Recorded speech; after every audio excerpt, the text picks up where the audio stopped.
My name is Alexandra Voss, and I used to believe family meant unconditional support. That illusion shattered the night my brother Marcus threw me out of the family estate after I refused to sign away my inheritance to cover his gambling debts. What I didn't realize then was that being cut off wasn't the end, it was just the beginning of something darker. They didn't just want me gone, they rewrote history, made me the villain, and emptied every account with my name on it. The question that kept me awake at night: how far will your blood relatives go to protect their secrets before you finally fight back? The Voss mansion always smelled like expensive leather and old money. That autumn evening in 2018, it felt like a prison, crystal chandeliers casting shadows too sharp, marble floors too unforgiving, the air too thick with tension to breathe properly. I stood in the mahogany-paneled study where our family had made every important decision for 3 generations. Marcus paced the room like a predator, his expensive suit jacket discarded, shirt sleeves rolled up, the picture of controlled fury. "You're going to sign these papers, Alexandra," he said, voice unnaturally calm as he slid the documents across our father's antique desk. "The family needs this. I need this." I skimmed the pages, my stomach dropping with each paragraph. "You want me to transfer my trust fund grandmother's legacy to cover your debts? Are you insane?" "It's temporary," he insisted, the muscle in his jaw twitching. "I'll pay it back before anyone notices." $3 million isn't temporary, Marcus. What did you do?" His eyes darted away. "Business investments. High-stakes opportunities. Gambling debts," I corrected flatly. The silence confirmed it. Marcus slammed his fist on the desk, making the crystal paperweight jump. "You've always been judgmental. Perfect Alexandra, father's golden child." I laughed bitterly. "Is that what you think? That I'm the favorite? You've been running this family since father got sick. And keeping it afloat," he shouted, mask finally slipping. "While you've been playing charity worker, I've been managing everything." "Managing it into the ground, apparently," I said quietly. His face darkened. "Sign the papers, Alexandra." I stood firm. "I won't enable this. We should tell father." "You'll never amount to anything." His voice exploded through the room, echoing off the high ceilings. "You think your little nonprofit work matters? Your pathetic attempts at independence? You're nothing without this family name." I felt something crack inside me, the last fragile thread of respect I'd been desperately clinging to. "I'd rather be nothing than be like you." Marcus stepped closer, voice dropping to something more dangerous than his shouting. "Get out, you're no longer welcome here." Behind him, our mother appeared in the doorway, her silk robe wrapped tightly around her thin frame. She'd been listening. "Perhaps it's for the best, dear," Charlotte said coolly. "Not to Marcus, but to me. You've always been different from us." That was the knife twist I hadn't expected, not Marcus's rage, but our mother's casual dismissal.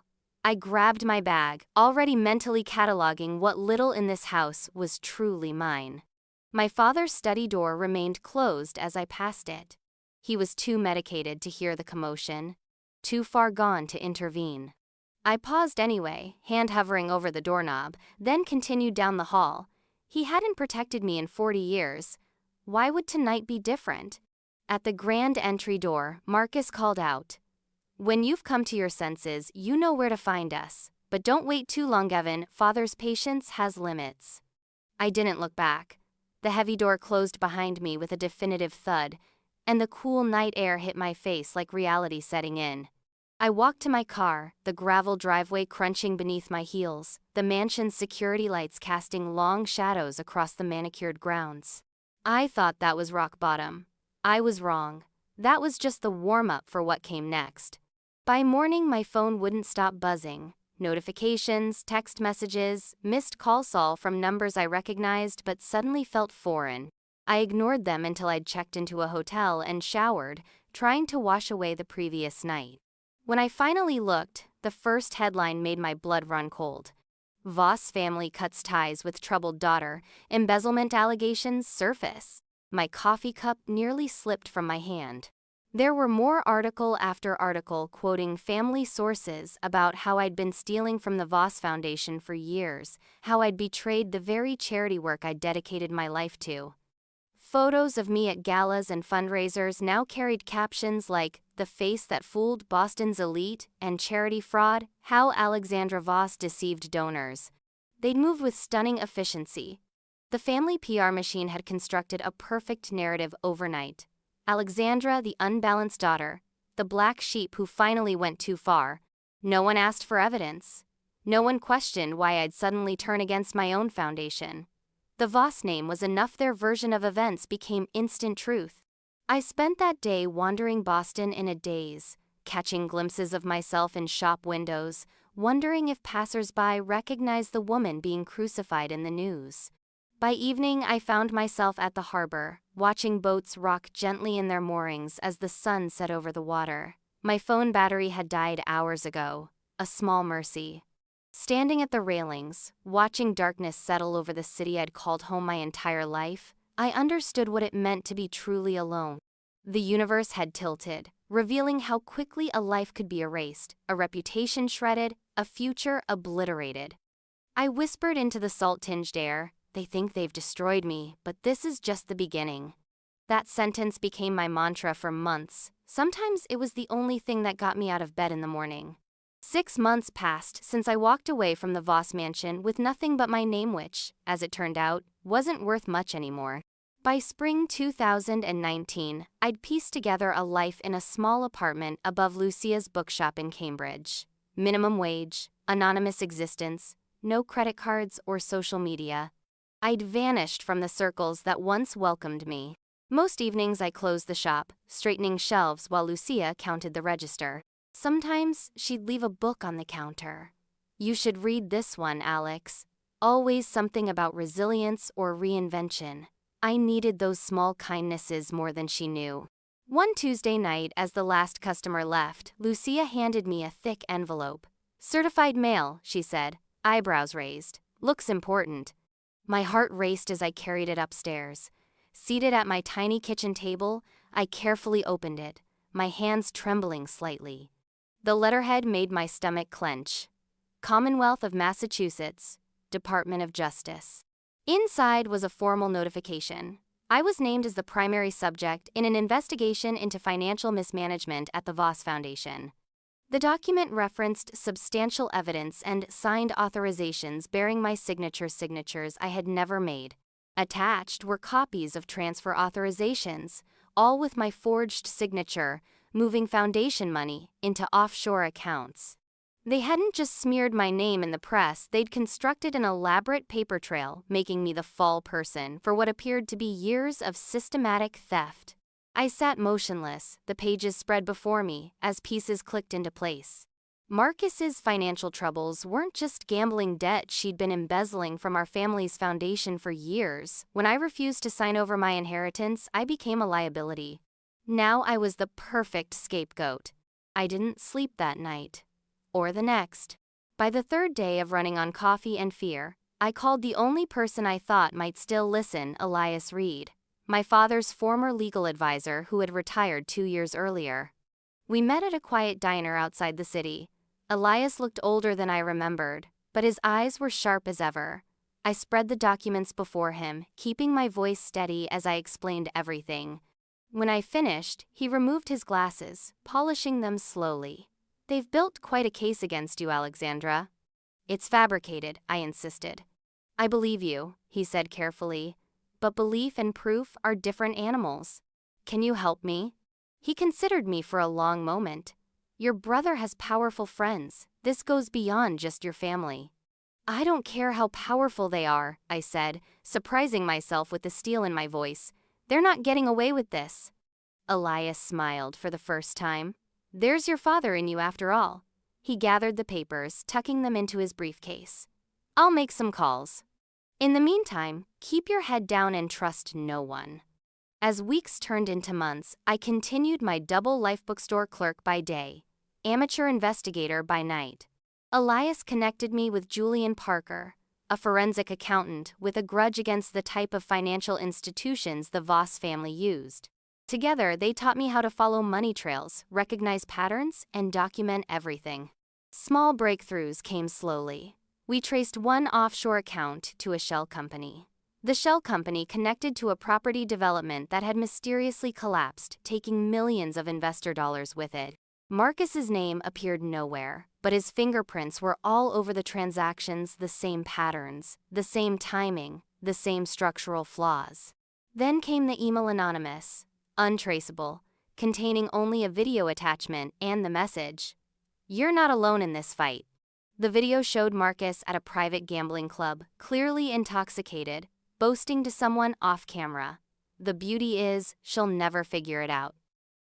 We've got her signature on everything." Perfect little Alexandra, always so trusting with the family paperwork. His laugh made my skin crawl. I forwarded it to Elias immediately, my hands shaking with a potent mixture of vindication and rage. His response came within minutes. "This changes things. Come to my office tomorrow." That night, I stood at my apartment window, watching rain streak down the glass, distorting the streetlights below. For the first time in almost a year, I felt something other than fear or resignation. It was purpose-cold, clear, and absolute. "You picked the wrong sister to frame," I whispered to my reflection. The plan Elias outlined was meticulous, requiring patience and precision. We wouldn't just clear my name, we would expose everything. The embezzlement, the fraud, the network of enablers who helped my family maintain their pristine image while robbing their own charity. Over the next 3 months, we built our case in silence. Julian created financial timelines documenting every suspicious transaction. Elias reached out to former employees who'd been mysteriously terminated after raising questions. I reviewed years of foundation meeting minutes, finding discrepancies between approved expenditures and actual outlays. The breakthrough came from an unexpected source. Lucia's niece worked at the private bank the Voss family had used for generations. Over dinner one night, she mentioned how strange it was that Marcus Voss had been pushing for digital-only statements for all accounts, including the foundation's. He specifically requested that nothing be mailed to the main house anymore, she said, not realizing the significance. Said it was for environmental reasons. The final piece slid into place. With Elias's guidance, we filed for a subpoena of all foundation banking records, digital and physical. The judge, a former colleague of my father's who had known me since childhood, granted it within 48 hours. What we found was more damning than even I had imagined. Not just embezzlement from the foundation, but systematic fraud spanning years. Marcus had been siphoning money from every corner of the family empire, covering his tracks by shifting funds between accounts, including mine. 2 years to the day after I walked out of the Voss mansion, I stepped into the Boston Convention Center for the annual Voss Foundation Galathay social event of the season. I wore a simple black dress, hair pulled back, no jewelry. I wanted nothing to distract from what was about to happen. Security didn't recognize me at first. When they did, confusion rather than alarm crossed their faces. I wasn't on any list, but my name still carried enough weight to create hesitation. "Miss Voss," one finally said, "I don't think—" "It's all right," I assured him. "I'm expected." Inside, the ballroom glittered with Boston's elite. Crystal chandeliers, white orchid centerpieces, champagne flowing freely, all paid for with money meant for children's hospitals and education programs in underserved communities. I moved through the crowd unseen at first, a ghost at my own family's party. Then whispers started, heads turned, conversations halted mid-sentence as recognition spread across the room. Near the stage, Marcus stood with our mother and father, the latter in a wheelchair now, his once imposing frame diminished by illness but his eyes still sharp. Marcus saw me first, his champagne glass freezing halfway to his lips, color draining from his face. I approached slowly, giving him plenty of time to realize what was happening. Behind me, Elias and Julian entered with 2 representatives from the Attorney General's office. "Alexandra," my mother managed, voice strangled. "What are you doing here?" "Finishing what I started," I said calmly. Marcus recovered quickly, public smile sliding into place. "Ladies and gentlemen," he announced, voice carrying across the suddenly quiet room. "My sister has decided to join us after all. Family reunions are so touching, aren't they?" A nervous titter ran through the crowd. "Actually," I said, voice just as clear, I'm here on behalf of the real victims of the Voss Foundation, the children and communities who were promised help that never came because the money meant for them went elsewhere. The room fell silent. Marcus's smile hardened. I nodded to Julian, who connected his laptop to the ballroom's projector system.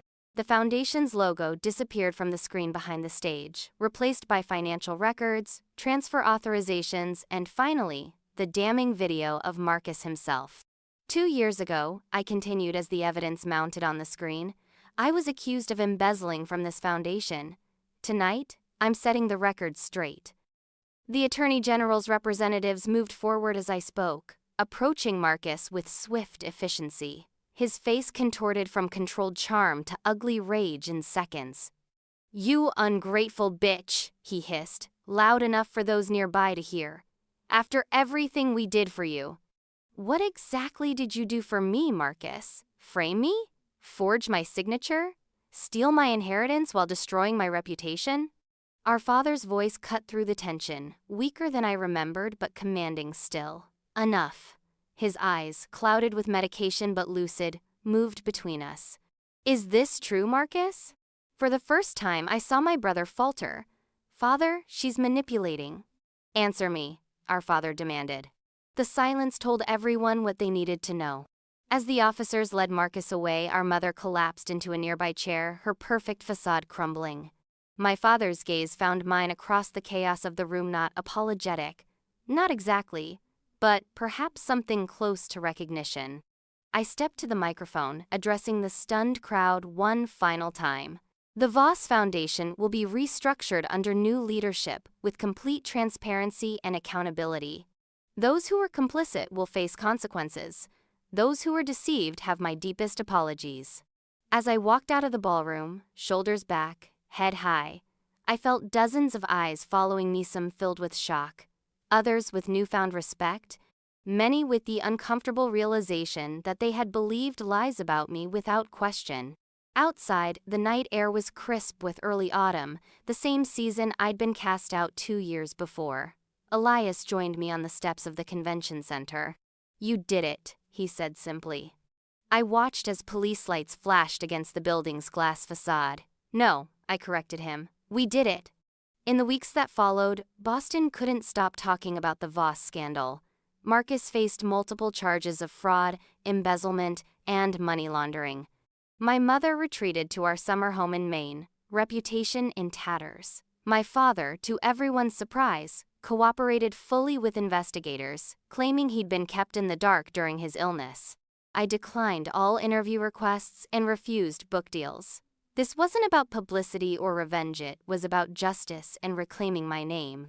6 months after the gala, I reopened the restructured Voss Foundation with a new board of directors, professionals with impeccable credentials and no family ties. I kept my position at Lucia's bookstore, finding unexpected peace in the rhythm of ordinary work and the honesty of earning every dollar. One rainy afternoon, a familiar town car pulled up outside the shop. My father's nurse helped him into his wheelchair and under an umbrella before wheeling him inside. He looked smaller than I remembered, mortality finally catching up to the man who once seemed invincible. Lucia tactfully disappeared into the back room as he approached the counter where I stood. "Alexandra," he said formally. "Father." He cleared his throat, discomfort evident in every line of his face. "The doctors say I have perhaps 6 months." I nodded, unsure what he wanted from me. "I'd like to know my daughter before I go," he continued, eyes meeting mine directly. "The real one and not the version your mother and I tried to shape all these years." It wasn't an apology. Richard Voss didn't apologize, but it was something in acknowledgement, perhaps even respect. "Coffee," I offered, gesturing to the small table by the window. "I get a break in 5 minutes." A faint smile touched his lips. "I'd like that." As I finished with my customer, I realized the anger I'd carried for so long had transformed into something else. Senate forgiveness. Exactly, but a kind of liberation. They hadn't broken me. They'd forced me to discover my true strength. Looking back, I now understand this wasn't a story about revenge. It was about truth, how easily it can be buried, how fiercely it fights to surface, and how powerful it becomes when finally revealed.